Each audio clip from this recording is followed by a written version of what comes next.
All right. Hello and welcome to another Grit and Grime basketball podcast. I'm your host, as always, David Sagoe. And with me today, we have the sultry tones of Thomas Arnal. Yeah, ladies. So we've got our last Olympic special, I guess. We said we would cover the women's game, so we will cover the women's gold medal game. It ended up being a 90-75 victory for Team USA, as predicted. But it was interesting to see like how they dealt with and tried to guard Japan's small lineup and their quick guards.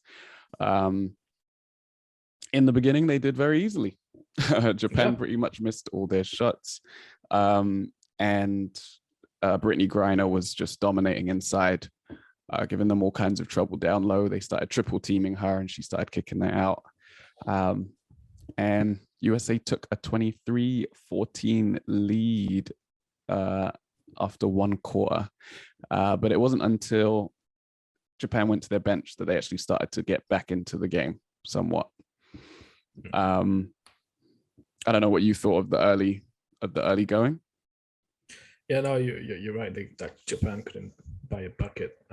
Like you said again, I mean, you can see the stats from the bench. You know, the Japanese bench outscored the Team USA bench 40-13. So am I talking rubbish? No, I'm talking straight facts. So it was, which is a surprising thing. I mean, it's more. I guess the Japanese is more of a everybody eat mentality, and the starting five of Team USA is there to score the buckets, and then you've got to. I was going to say guys, but yeah, the bench coming to relieve the starting five for a few minutes, and then so we're not surprised about those massive gaps happening there, as we said before. The levels between the quality of teams between Team USA and the rest of the world is still there. There's still a massive difference, so we can't. It's not a surprise. No. And you said the largest lead was 25 points. 25, yeah. We were talking before. It did get closer than that. And there was, I don't know, it was a weird. Team USA was comfortable, but at the same time, there were things that Japan did that made them uncomfortable. I think if you look outside of the first quarter, Team US only won the second quarter by 2 points. They won the third by 8 points, and they actually lost the fourth quarter by 4 points. So it wasn't, although they were comfortable, and obviously that's knowing that they took a 9-point lead into those later quarters. It was still only a 9-point lead that they took into them, right? Like it was double digits. It did get to 25, but only briefly. And for the most part, it was around the 11, 12 point mark. So it never felt like it was out of hand, but it never felt like Japan was going to come back. It was only in the third quarter, fourth quarter that the gap increased, but it was never like a massive. Yeah, it's like we keep saying before. It's the same with the men's basketball. It's like there's no longer those massive gaps of, they go up by 30 right away in the middle of the start of the second, middle of the second quarter. Now it takes a little bit of time to get used to the other team, and usually the other team comes out and starts balling right away instead of waiting the last quarter to actually get going. It's a change of mentality, but yeah, it did get ugly in the second half when that lead extended. The funny one, if you go onto the stats, is like Team USA was ahead for 39 minutes and 6 seconds out of the 40. Right. So that gives you a nice indication of the way the game went. It wasn't. I think there's there's one lead change. So obviously when Team USA went ahead at the start of it, and that's it. Yeah, it was early. I think Japan might have had the first bucket, or they had the second and third, and then Team USA took the lead for good. But yeah, as I said, Team Japan missed a lot of their 3-point shots early, and that's what put them in the hole. It wasn't until Matohashi came off the bench, nailed 4 of 5 of her 3-pointers, and that got them back into the game. Machida started to find a little rhythm. going inside and coming out. But I mean, the big thing for them was they could not score on Brittany Griner. So anytime they took it inside, they had real problems. And when she went out of the game, they were actually able to get to the bucket quite a lot and started to score inside, which is why the bench had a bit more success scoring than the starters did. Yeah, of course. Yeah, it's funny. I'm looking at the stats as well. Everybody scored on the Japanese team, but only 2 were above 2 digits. So. And again, if you look at the efficiency stats, I don't know if that talks to you a lot or not. I think it's calculated differently from the NBA ratings. America, Team USA 133 and Japan 68. So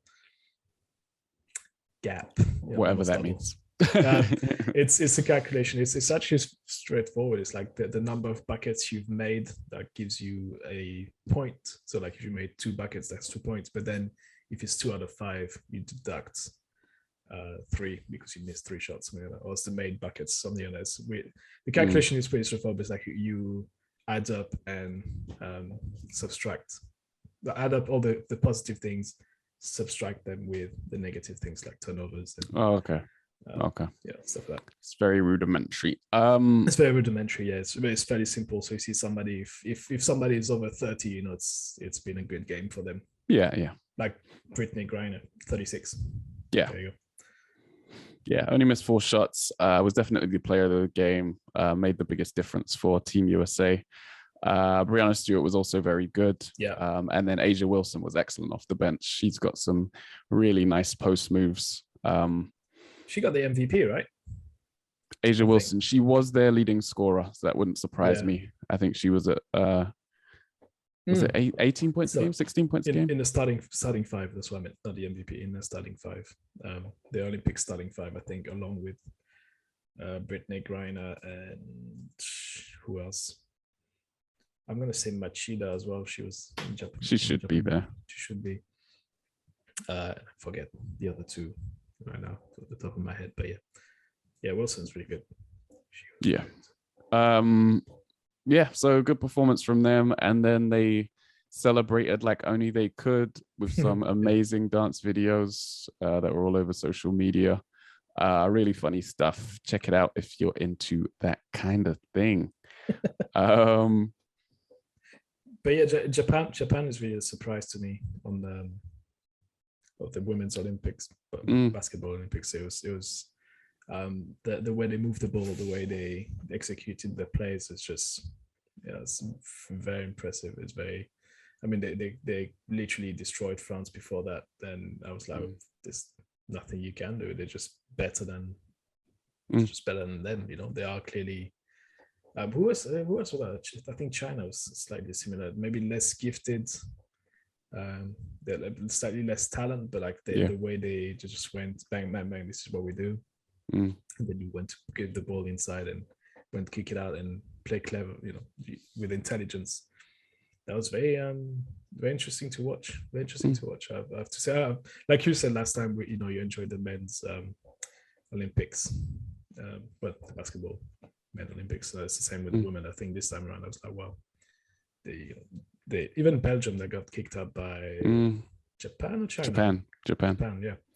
They were supposed to. They were also good, and just Japan is just being the revelation for me. I mean, Team USA is just doing what they've been doing for the last freaking 30 years, winning everything. But I don't know. The thing is, I don't know enough in terms of women's basketball to know if there's going to be the same, reduction in gap. Yeah. With Team USA. Yeah, it will be interesting to see. Because I'm pretty sure most of this Japan team play in Japan. Yeah. So it would be interesting to see what the standard of that league is, if this is how good the Japanese team is. And then also what happens with that going forwards. Is there going to be an influx of American women, Australian women, and so on and so forth going to the Japanese league to try and further their game, better themselves, or the other way around? Are Japanese players gonna try their luck further afield? or will it just carry on as it is? Right, Well, because that could always be the case. There's a lot of people on YouTube that were on Twitter that were like, "Oh, can you please sign that one?" And it's like everybody's starting signing Japanese players left, right, and center. It's quite funny. It's like, just who is she? Sign her up. And it's just that's what the Olympics are good for as well, discovering new talent. And definitely that worked out on that one for me. It's like, and then it'll be interesting to see how they fare at the next women's tournament, because if that's not at home, will their mentality be different? Will their focus be different? Will they be able to replicate this performance outside of Japan? Yeah. Well, that's what I've got good hopes for the French teams, because it's like the next step is, well, gold for the men. I don't know if that's going to happen, and silver for the women, but being at home, that could be a massive boost, like Japan did. But that would be interesting. Well, I guess we'll know in 3 years' time. I mean, Rui Mashida is only 28, I think she is. Okay. Yeah, 28 so 28 she'll years still old. be around. So she'll still be around. It's in 3 years. I mean, that's going to be a great thing. Are you of the same school of thought of people saying we should reduce the gap between those Olympic Games? Of not that being 4 years, but 2 years now. No, we should not. Mostly just because of how much preparation goes into it. I agree. Like, there's so much that happens and has to be done. I don't know if it's quicker to build temporary facilities or what, but no, there's a lot of work that goes into doing an Olympics. It's not just done. They don't just prepare in a year. They take 4 years to prepare. Where was it? Brazil, was it? Brazil, yeah. When Brazil 2016 was the World Cup and the Olympics in. Right, and there was worry that it wouldn't be ready on time, that they wouldn't like, and that was with 4 years. Like, it's difficult. It's a difficult thing to hold, and so much goes into coordinating it that I don't think it could be done quicker. I don't think either. I mean, it was the sort of thinking that Gary Lineker had on social media. It was like, it's so good, it's so interesting. You discover so many new athletes and stuff like that. Why can't we have this every? He did the same. He had the same remarks with football, with the World Cup. Like, we should move it to every 2 years. I'm like, it's, to me, it kills it makes it less special. It's more common. It makes it less special, exactly. Yeah. It comes every 2 years. You're like, okay, again, there we go again. It's the same with rugby. For me, it's like the Six Nations tournament. I'm like, we literally just had it. Like, why can't we? Like, why is it still again? Like, it's on again every year. But I guess it's easier to organize, and it's easier, and it's been running for a while. But still, to me, it feels a bit. If it was every 2 years, maybe it'll make it special. Like, the fact that it's every year, to me, it's like, it's not interesting. We literally just play that. Yeah. I don't know. Yeah, no, I agree. The time makes it special, and then like, I think it's kind of, I don't know, I'm assuming here, I could be totally off base because I don't follow these sports all year round, but I feel like for the sports that run almost year round and then they have the Olympics in the off season, it's a lot more difficult to make it more often, right? Like, if we had to, football players having to give up their time, although it's less because it's mostly under, was it 23s that they under play? 23, yeah. Under 23 and two is it two? Yeah, two professionals. 2 or 3 over age. 23. And like basketball, obviously it's professionals that play, so they have a season all year round, and then you throw the Olympics in on it. We've just talked about the Women's Olympics. The WNBA normally plays in the summertime. Yes, also that. Yeah. So they literally have to stop it or they had to play early, didn't they? But they had to play early. They had to play early. And it's the same for men. You've got the qualification tournaments and rounds and stuff like that. So you don't just you've got it, and also you've got the Euro, you've got the World Cup, you've got, like, it'll be dramatically impossible. Like, almost impossible task difficult. to do. Yeah. Where do you get rid of? Like, do you tell the Euro to go and do one just to accommodate the Olympics, or do you know? It's like That was what Gary Lineker was saying, wasn't it? He said Also, scrap the continental tournaments and just do a World Cup every 2 years. And it's nah. There's something cool. I mean, there's something cool in being your local, in terms of the continental planet, champion. Continental champion, like you have the same in Americas, Africa, Asia. It's like there's still going to be that local rivalry on a bigger scale than just your towns, but I don't see that as a good step forward. It's like I want to get one over Spain every 4 years. That's cool. Yeah. No, I like it how it is. Team USA, congrats. Team USA, congratulations. Team Japan, silver medal, congratulations. And that's the end of the Olympics. Oh no. Closing ceremony has gone. The torch has been passed to France. Did you watch the video? Did you watch the closing ceremony? I watched part of it, but not all of it. I found it once they brought the people out, and then they did that weird thing where they showed what it would be like to be in the park in Japan. Sure. Because the athletes and media and everyone who is there weren't allowed to leave. Mm-hmm. And then it was like, what did they show us? They showed like people doing kick-ups.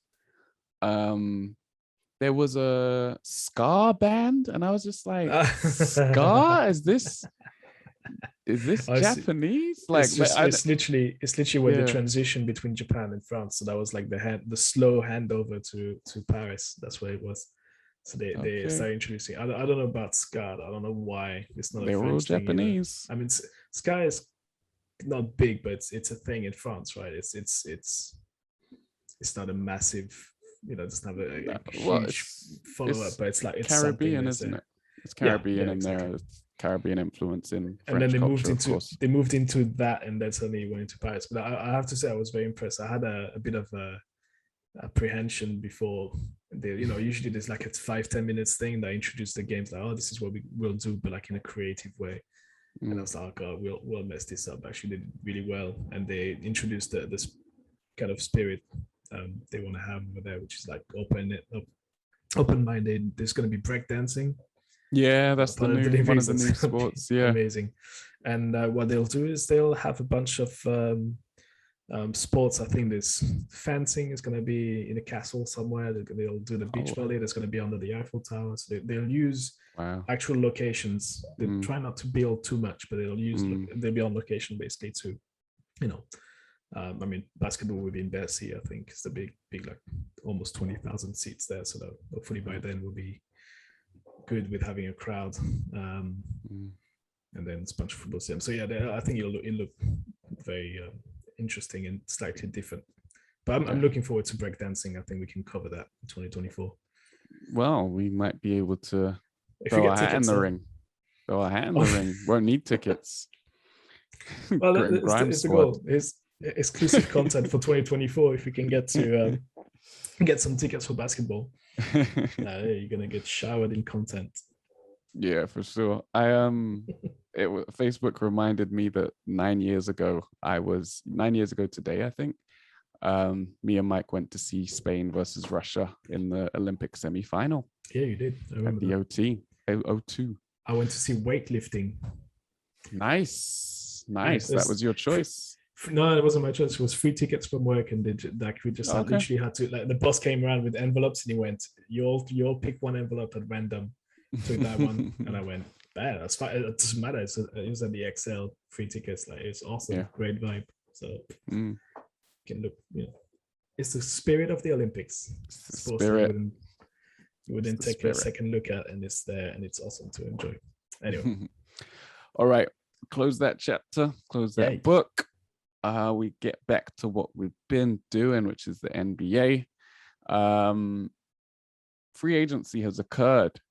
We've spoken a little bit about it in the last couple of weeks, but The first two trades we heard about, they were Lonzo Ball to the Chicago Bulls and Kyle Lowry to the Miami Heat are under investigation. Sherlock Silver's on the case. He's going to be investigating to see whether there was some tampering involved. And for the uninformed listeners, tampering is when an organization talks to a player or their agent and sets up a deal for the future before the trade deadline opens. So you're not allowed to talk to or about other teams' players until this magical time, which happened to be last Monday.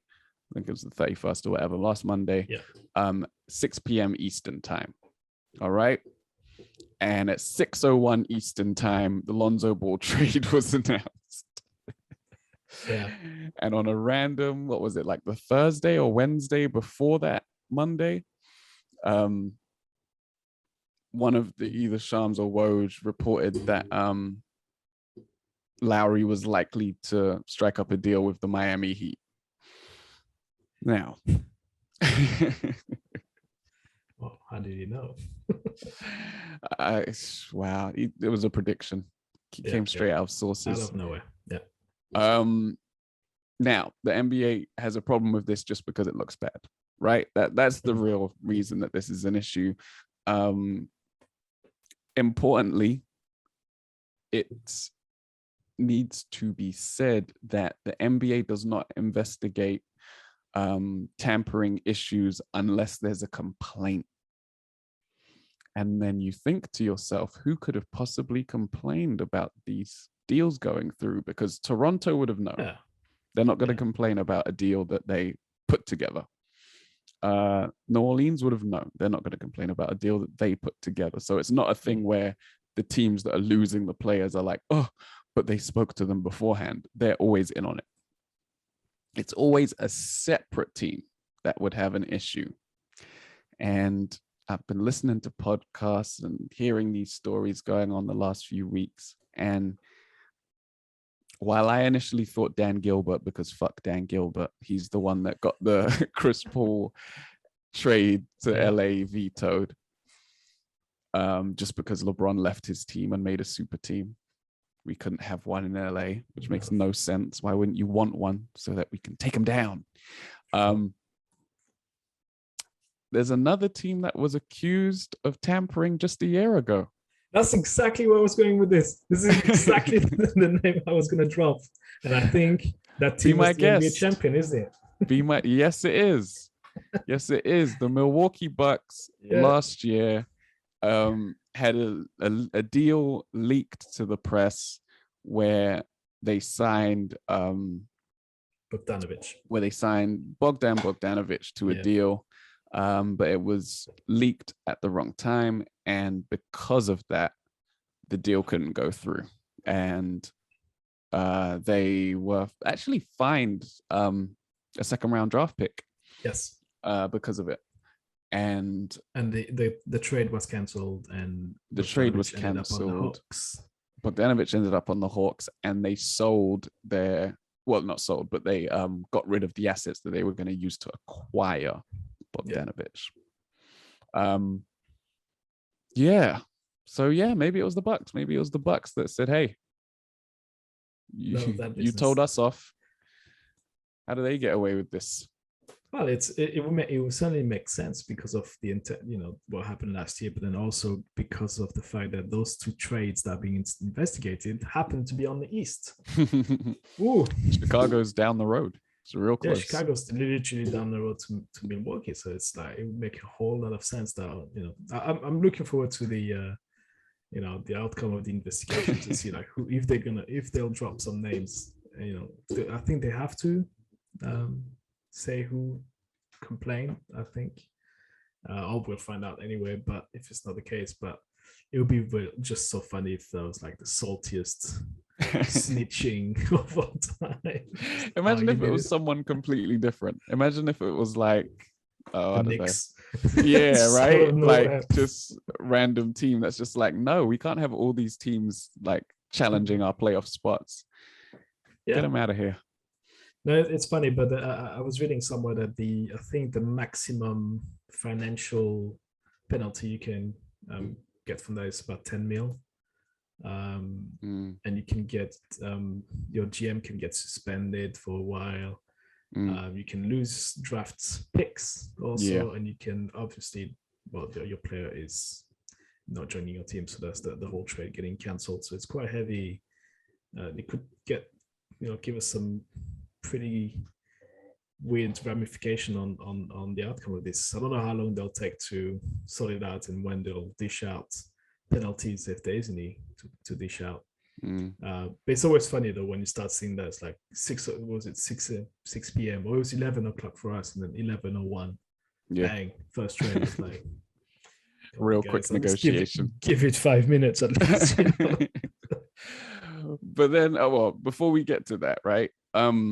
You said about the punishments. Back in the day, I think this was it the late 90s? It might have been, or early 2000s. The Timberwolves traded for Joe Smith, or signed Joe Smith, and they got slapped with a tampering fine of 4 first-round draft picks. Yeah. So they would just like it proper screwed the team, and that was a big reason why Kevin Garnett never got any help. Right, it was because of that deal. And it's one of those things where it's just like, in that situation, I'm not sure about these ones, but in that situation, you would have just preferred them to cancel the deal. Exactly, just cancel the whole thing, go back to send the player back, and then just keep your trade, picks. But I don't know how much that's going to screw the future of the Heat and the Bulls though. They don't have any picks to was anyone involved in the Lonzo Ball trade that was also involved in the Rosen trade? As in, like, did they get some players in that they traded out to get the Rosen? No. It wasn't a 3-way deal. I don't think. No. I'm just thinking the Spurs got the Bulls players from the DeRozan deal, and the Pelicans got the Bulls players. Yeah, but there was no one from the Bulls teams that came over from. Who was it from? What was Ball playing? Oh, New Orleans. Yeah, like there was nobody. I think it was just Ball, and that was it, right? There's no other players that came into the Bulls, and then that got traded back to after that. No, there wasn't a third team involved. Because it'll be funny if there was somebody, like, let's say they get Lonzo Ball in the original trade along with whoever was on the damn it. Pelicans. On New Orleans at the time, and then suddenly the second player that came in is now involved in another trade to get the Rosen out of the Spurs. You know what I mean? And then that cancels everything. That would have been funny. Yeah, some people will be crying. That's not gonna happen. Well, that's what the Chris Paul deal to the Lakers was. It was a 3-team deal, and then once it got blown up, Lamar Odom put in a trade request because he was pissed off that he was in the deal, and then he had to stay on the team, and he was like, "No, I'm not staying here. You backstabbed me." It's such an odd thing. I just hope they'll get to a conclusion really quick, because that can also mess up, apart from your future plans, that the entire season can be in jeopardy. Because we've got to do our preview podcast episodes, and also we need to do that. So if the rosters aren't settled, it's just going to mess with it, I know. And then we look like fools because we give everyone the wrong information and the wrong what we think will happen anyway, because we usually get those right. Exactly. Never had to take anything back. Yeah. So sorry, you were saying that, and then you mentioned something that we were going to come back to. I remember. What do you think is an appropriate solution for this, right? Because everyone knows that you can't just make your deals at 6 p.m. Eastern time. You can't start negotiating at 6 p.m. Eastern time. Like you said, at least wait. Okay, how long is an appropriate time to wait before you put these deals out? The first thing is that I'm not really sure. I mean, I sort of understand why there's a tampering rule in place, and why they're saying, you're not allowed to talk to other players. I mean, yes and no. I don't know. I still find that rule in itself a bit weird. Like, especially during the summer, like the season's done. I think you should be allowed to talk to free agents. So, in particular, because that's what the rule is for. It's for free agency, right? But like, if you want to talk to a free agent when the season's over, when they're no longer under contract, it's usually when it stops. Like, then feel free. Obviously, you're not allowed to announce anything. That's fine. If you want to keep the media circus around it and have a deadline and say, bang, there you go, and then you have all those deals coming through, that's absolutely fine. But that rule that being there in the first place saying we can't talk to anyone, it's who you kidding? They're all talking to each other. Yeah, I'm sure they've got burner phones. There's like they can talk to anyone they want and make the deals, and obviously it happens anyway, because guess what, 601 there was a deal that went through. So it's like there's something again to be looked at from the NBA and make sure they can maybe rearrange that rule, and then trying to keep it on the wrap. Then if that news comes out and then you investigate and it's a true, yes, it's happening, and like that news came out before, then maybe just it's a little bit of a fine or whatever they want to do it. I don't know. It's just a weird rule again to me. This one, it's just really weird. I understand it during the season. I understand it like during the playoffs. That's a big no. Like, but like when the season's done and they lift the trophy, it's like, come on, now you can talk. Now you can arrange, which is what's happening anyway. And I'm sure it starts as soon as your team is out of the playoffs. If you're not made it to the playoffs, I'm sure that you already have agents working on different players for the following season. Like as soon as your team's out or the playoffs is done, then that's what I think. As soon as the season's over, it should just be open season on players, on teams. That's it. You just do it like that, and then the whatever July 31st 6 p.m. date is the announcement date. Yes, exactly. It's not the open for negotiation date, because it reminds me of the draft system, right? When you have to talk to players before you draft them, you have to sometimes it's going to be they got a few minutes before you take your pick, and you can talk to other teams and stuff, and you make a deal to draft, pick up or down, or swap draft picks. And it's like, you're allowed to talk before, and then there's the whole thing around it. There, I don't know. It seems to be strict for almost no reason. I know there's the legal stuff that's around it. That free agency. That means sometimes if your team wants to resign you again, and they probably won't appreciate that you talk to another team before they could put an offer in. So there's all that stuff, but still. But that shouldn't matter, right? Like it should be up to them to be prompt with their negotiation with you, and vice versa, right? Like if another team wants in, then they should also be prompt in saying that they want you. And I think it's really there. I think it's really there just so that the focus isn't on free agents during the draft. Yes. I think that's the only reason that it's there. And that's all they want. They don't want people talking about these deals when the league wants them to talk about the draft. Yeah, exactly. You want to concentrate and promote those new faces that are coming in, right? Yeah, and I don't think that would be an issue. I think if they allowed the negotiations to go on, but just made it an announcement date, then you would get your draft day news, and the draft can control the timeline and whatever, just fine. And also people like the draft too.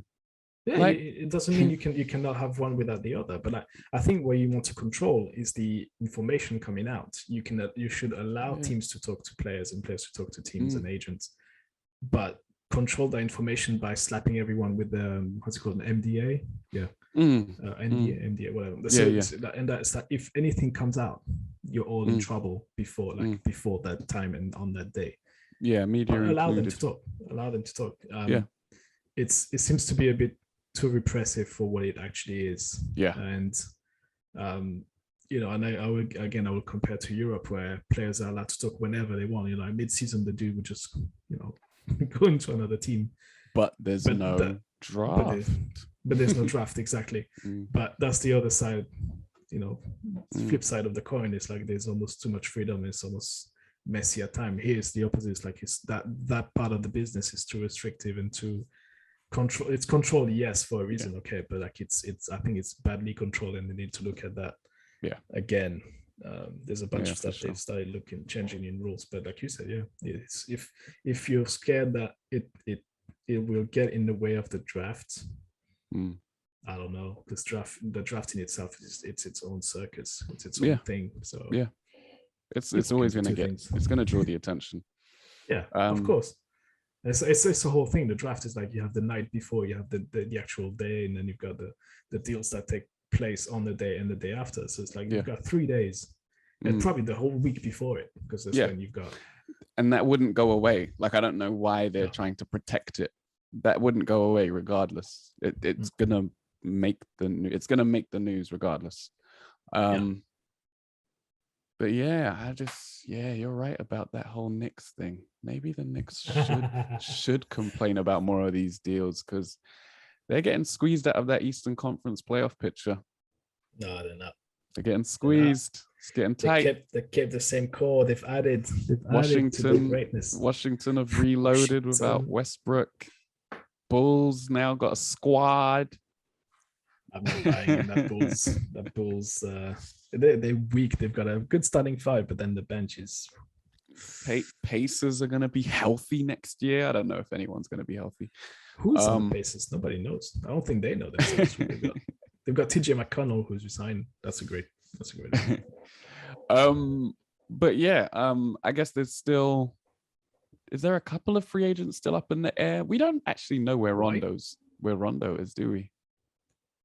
By shooting ball with Ben Simmons, that's where we're out there hooping it up, shooting squad.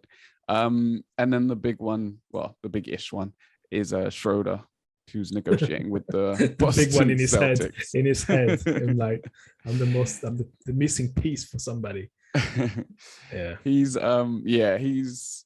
negotiating with the Boston Celtics. It was reported today that the Celtics want to give him $5.9 million, which is half of the mid-level exception. He wants the full mid-level exception, which is around $9 million per year. Similar to what he was on last season with the Lakers. But if the Celtics agree to the full mid-level exception, they will be hard capped, meaning that they won't be able to go over the cap to sign any kind of free agent deals or anything like that. So when the buyout market hits during the year, they won't be able to sign anyone. I think, they've got another solution. They've got another point guard they could sign, which is Thomas. Isaiah Thomas is still there. Bring him back. He's fully healthy. I mean, of course, the only videos we've seen was him playing pickup games and summer leagues and stuff. But if you can play that, you can play. Like he's healthy. He scored 81. Okay, again, summer game, but just Kobe. He's still so Kobe. As somebody pointed out, Jared Dudley is in the NBA. Why can't IT be in there too? Jared Dudley's not on a roster right now, though. He's always going to be in a roster somewhere, popping up. Like he'd be on the Nets before you know it. But no, it's true that IT, I think, is a solution for the Celtics. I think you should look into that. I don't know what his financial requirement is, but I don't know, man. I had this crazy thought today, and I was like, if I had to pick between Schroeder and Thomas right now, I'm like, both of them are, they have their own risks. But man, you would be a crowd pleaser if you would sign IT. That would be definitely sounds like he should sign in New York. I thought about it. I was like, dude, why can't we pick him up? He'd be great. Yeah. Like, who did you guys get as your starting point guard? Kemba Walker. But that's it. That said, I've not seen anything. Like, I've not seen any signed deal. I've not seen any numbers. I literally was asking the other day, like, has he actually signed, or is this still an offer? Is it official? Yeah. I've seen nothing at all. Actually, I'm just Google it right now as we speak. But yeah, Kemba Walker is allegedly in, but which in again we mix. talked about that. I'm like, in what state is he? Like last time I saw Kemba Walker play basketball was against France in 2019 in the World Cup. That's the last time I saw him play. That's the big question, isn't it? It's his health, because as you say, he's been in and out of the Celtics lineup for the last year. Because he was pretty much injured. He came back during the bubble run in the playoffs. Yes. And then had an injury-plagued season. So it's one of those ones where hopefully he's used this time to get right and get his body all the way back to where it needs to be. I was just surprised that he got the buyout from OKC. Yes. So far they had been adamant that they're not buying anyone out. But yeah, seems like Kemba was the one. I mean, he's still. I mean, like his stats at Boston was like 19 a game last season, or in 2020-21. He only played 43, and then he was out with an injury. The year before, his first season on the Celtics, 56 game, 20 point a game. Yeah. And then Charlotte, he plays all 82 games and he's averaging 25 and a half. So he still has a lot left. You know, he's in that 20 a game on average in his career. So that's if you think about it logically, that's the thing that was missing on the Knicks, is people that could score, fill it up, something. And that's what they've done. That's what funny enough, that's what the Knicks have done. They signed Fournier as well, who can score also 20 a game. Kemba, Kemba. So they've done that. It's just, like we said, it's going to be defense. Can they play defense? Yeah, we'll find out. Can Tibbs work his magic? We'll see. We'll talk about it in a preview episode. Yes, we have the same questions in LA, don't we? Yeah. And then I guess the last saga, which is going to drag on and be the story of the summer over the next few weeks, is whether Ben Simmons gets traded or not. But that's the thing. It's like it feels like there's a disconnect. So I was reading about it because I have to ask Mike, our Sixers resident, about the rumors saying that Simmons has cut all ties with the Sixers management, players. Like he's not talked to anyone. They've not managed to get in touch with him at all. And so it's very hard to know what he wants. If he wants to stay with Philadelphia, it's like, if you're not doing this the right way, it's like you're ghosting everyone in your own organization. But he doesn't. Yeah. He doesn't. I think that much is kind of clear now. I think he feels like he was betrayed in a sense, because we spoke about the comments at the time when they were knocked out of the playoffs, and Doc Rivers was asked if he could win a championship with a point guard like Ben Simmons, and he was like, I don't know. But also, he must have seen all the videos of all the Sixers fans literally shitting on him, and players always go like, but it does play a part when you've got like shit ton of videos out there saying Ben Simmons trash, and then you've got all these videos online going, they were there to see it. They were out there on the court to see it live and up front. And I think the reason that would have hurt more than a lot of the other stuff, obviously, if Ben Simmons, Embiid's comments wouldn't have helped either. But Doc Rivers came in there and said Ben Simmons doesn't have to shoot. He was like, Magic Johnson wasn't a great shooter and he was a great player. So for you to kind of switch it like that, that's kind of shady. And I would feel slighted as well. And it would make sense. Like, I wouldn't hold it against Simmons. Like, the entire season you go, you don't have to shoot. And then the last minute you're out. It's like, actually, you should shoot the ball, maybe. It's like, well, which is it? Which is it? What do you want? Exactly. But that's the one thing, again, I don't want to make this Simmons specials, but it's like, he can shoot the ball. Like, we've seen the videos, him training. We've seen the pickup games. We've seen him. Like, I've seen what was it like? It was last season when I've watched a couple games live when he scored like 30 and 35. And you're like, You can. It's just Cool. it's all in your head. It's all in your head. Like do yourself violence and go get it. Like just I think where he should be doing is like, okay, don't get traded, whatever. But like next season, trying to average like 25 a game, like shoot everything that comes your way. Just shoot everything and like make a point. Like, oh, the worst, just get traded somewhere and then like average 30. Yeah. That'd be funny. Like I was saying in the group chat, he strikes me as being a candidate who for the next partner syndrome, which is where yes there's all these things that your partner tells you to do in your relationship and you refuse to do it, and then as soon as you get a new partner, you're like, yeah, I'm going to do all of those things that that my partner wanted me to do, but I wasn't doing it for her. I'm gonna do it for you. Exactly. Well, yeah, it's some people do that at work. Me, it's like your boss goes, do this, and that's like, it makes sense, but then you'll keep it for the next job you're going to. Like, yeah, I'll do that. But no, I know we don't deal with rumors a lot in this podcast, but the teams that got the names that were floated out there was the Warriors, Clippers, and Lakers for Ben Simmons, like all West Coast teams. Yeah, I haven't heard Clippers or Lakers. Clippers and Lakers, I've seen that, but now I think he's too young for the Lakers, so that's out. Yeah. I think Clippers are interested in other things, but the Warriors was the one that had a lot of weight to it. They were talking about swapping for Wiggins and a bunch of other guys. It's like, would you trade Wiggins for Simmons? Would you do it? I don't think Ben Simmons and Draymond Green can play together. They're similar. Yeah, they're not the same, but they are similar. No, he's like perimeter Draymond, but Draymond's super smart and isn't afraid to take layups. So I don't know. I don't know. Would you trade Wiggins? Wiggins was a decent 3-point shooter last year. Yeah, I get that he's not necessarily part of their future, but I don't know if Simmons would be better in that spot. Unless their thinking is they start transitioning a bit younger and they're going to at some point shop Draymond. Sure. Yeah, could do that.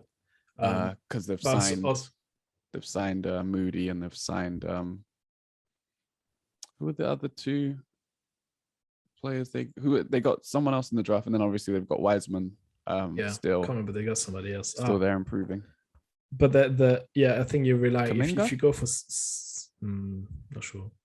But if you go with someone like Simmons, you're assuming that Clay is going to be healthy the entire season also, and that he's coming back. Like he looks like he's all right and he'll be back. But you need the spacing. You need the spacing with Draymond and Simmons. It's going to take the Splash Brothers to be super on point for that to work. Absolutely. With a big man on the floor at the same time as well, presumably. Yeah, I don't see it happening, but then I don't know where Simmons' future is. Like, I'm struggling. That's the thing with him. I'm struggling to find a team where he'll fit right in. It's tough to build around someone that isn't willing to score. Yeah, it's tough. It's tough. And that's the thing. His profile is so big that you would have to build around him. But then building around him, there's just I feel like there's no precedence for building around a player like that. So he shouldn't necessarily be a cornerstone given his skill set, but his profile is bigger than his skill set. Yes, yeah. And that's why you see the Sixers asking for big names and big trades. Yeah. It's like, that's what we're saying. To me, there's a little bit of a disconnect between the Sixers and every other team. They're like, I think the Sixers think they're holding Michael Jordan. Like, well, we want Shaq and 4 draft picks. 4 draft picks, and so I don't know if they should lower their expectations of what they'll get in return. Well, that's just, if they don't, he's going to be there next season. That's it. That's the reality. And then that'd be a very interesting season because you'll have Ben Simmons, who's probably not the best buddies with Embiid. He never was. And now it's going to be even worse. Yeah. And then you've got Drummond that's there, not really friendly with Embiid. You've seen that video. You see the handshake? I was like, wow. You guys could be more not liking each other, you know. Yeah. But the six, that would be a discussion we need to have with Mike when we do the previews, because like every single year when we talk about the Sixers, I'm like, isn't it time to blow it up? And there's like, how far can you keep running this? And it's getting even worse now. You know? Yeah. All right. We'll end it there. Thank you for listening. We've enjoyed podding through the summer. We're going to be doing bits and pieces here and there, but most of our content until we get to our preseason content is going to be paid content. So we'll let you know as and when that is available, where you can find us over the next few weeks. And I think that's it. Thank you for listening. When the season resumes, we'll go back to our once a week unpaid content as normal. But we want to work on some other things, a little bit of different content that we can provide for you guys. All right. Remember to like, share, subscribe, rate, and review the podcast. We are at Grit and Grind Podcast on Twitter, Instagram, and Facebook. I have been your host, David Sagoe. He has been Thomas Arnal. Hey, thank you, Tokyo, for the nice Olympics. We'll see you in Paris in 3 years' time. Hopefully on location. 3 years. That'd be great. Yay. All right. Thank you and good night. Bye.